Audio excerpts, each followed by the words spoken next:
నమస్తే Telugu film forum కు welcome. ప్రస్తుతం ఇండస్ట్రీలో తమకంటూ గుర్తింపు తెచ్చుకున్న ఎంతో మంది హీరోలు జీరో నుంచి స్టార్ట్ చేసి హీరో అయినోళ్ళే. ఎంతో మంది అవకాశాల కోసం చెప్పులరిగేటట్టు కుక్కలెక్క తిరిగినోళ్ళే. అయితే అంత కష్టపడుతున్నాయి కదా మరి మంచి గుర్తింపు వచ్చేది.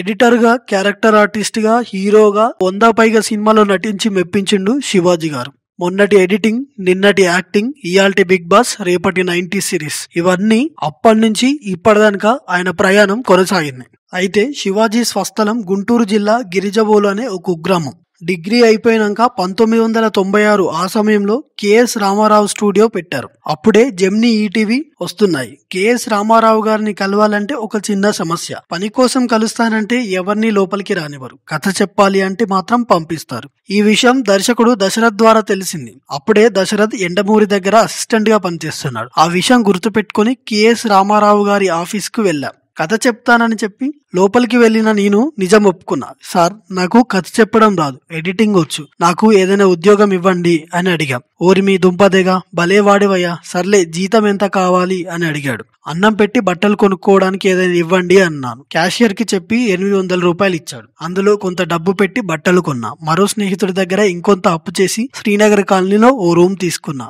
రోజు ఆఫీస్ కి వెళ్లి బాగా పనిచేసేవాడిని. గంటకు 100 రూపాయలు ఇచ్చేవారు. ఇక ఎక్స్ట్రాలు అదనం. కొన్నిసార్లు దాదాపు 18 గంటలు పనిచేసేవాడిని. బాగా వర్క్ వచ్చిన తర్వాత కెఎస్ రామారావు గారి దగ్గరికి వెళ్లి, సార్ కొన్ని రోజులు ఫ్రీలాన్సర్ గా పనిచేయాలనుకుంటున్నా అని చెప్పా. సాధారణంగా ఆయనకు కాస్త కోపం ఎక్కువ. కానీ నా పనితనం చూసి సర్లే వెళ్ళు, ఒకవేళ నీకు అక్కడ ఇబ్బంది అయితే మళ్ళీ వచ్చే అన్నారు. దీంతో మంజులా నాయుడు దగ్గర ఎడిటింగ్ వర్క్ లో చేరా. నెలకు 5,000. బయట వర్కులు చేసుకునేందుకు కూడా అవకాశం ఇచ్చారు. జెమినీ టీవీలో పని మొదలయ్యాక నెలకు 15,000 రూపాయలు సంపాదించా. అప్పులన్నీ తీర్చేసా. సొంత కారు కొని ఇంటికి వెళ్ళా అని ఓ ఇంటర్వ్యూలో శివాజీ గారు చెప్పుకొచ్చారు. అయితే కె రాఘవేందర్ రావు గారు 2000 సంవత్సరంలో తను చేయబోయే కొత్త సినిమా పరదేశీ అనే సినిమా కోసం నూతన నటీనటుల కోసం స్టార్ 2000 అనే కంటెస్ట్ ఒకటి పోటీ నిర్వహించాడు. అందులో లయ గారు, శివాజీ గారు 2వ స్థానంలో నిలిచారు. మొదటి స్థానంలో నిలిచిన వారు పరదేశీ సినిమాలో కనిపించిన తర్వాత మరే సినిమాల్లోనూ కనిపించలేదు. కానీ ఆ షో వల్ల శివాజీ గారి గురించి 10 మందికి తెలిసింది.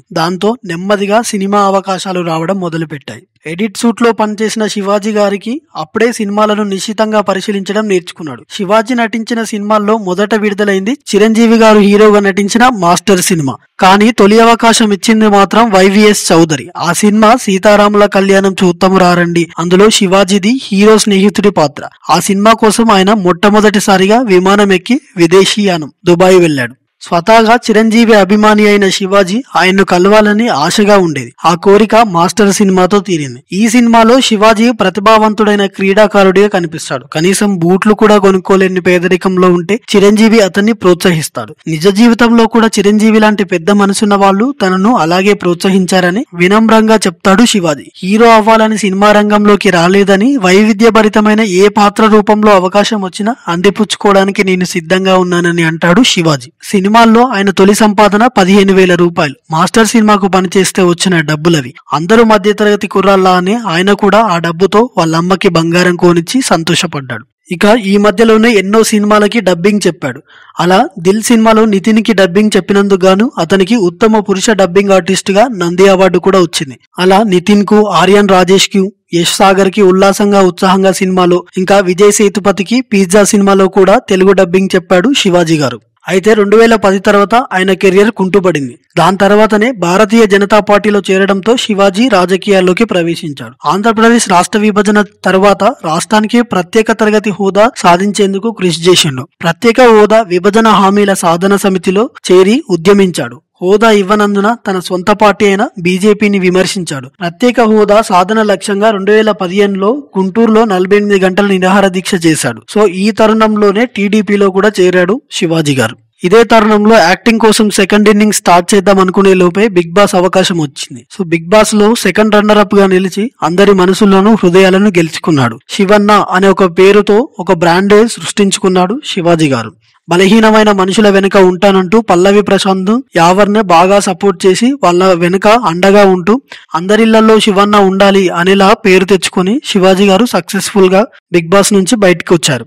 దాని తర్వాత 90s అనే వెబ్ సిరీస్ ఈ మధ్య రిలీజ్ అయింది. ఈ మధ్య వచ్చిన 90s a middle class biopic అనే వెబ్ సిరీస్ తో మళ్ళీ తన కెరియర్ ను ప్రారంభించాడు శివాజీ గారు. ఈ సిరీస్ ఈ మధ్యలో అందరి ప్రేక్షకుల యొక్క మన్ననలు పొందుతుంది. సో ఇది ఫ్రెండ్స్ శివాజీ గారి కథ. సో మళ్ళీ ఒక మంచి వీడియోతో మళ్ళీ కలుద్దాం. అప్పటిదాకా చూస్తూనే ఉండండి Telugu film forum. Signing off team TFF.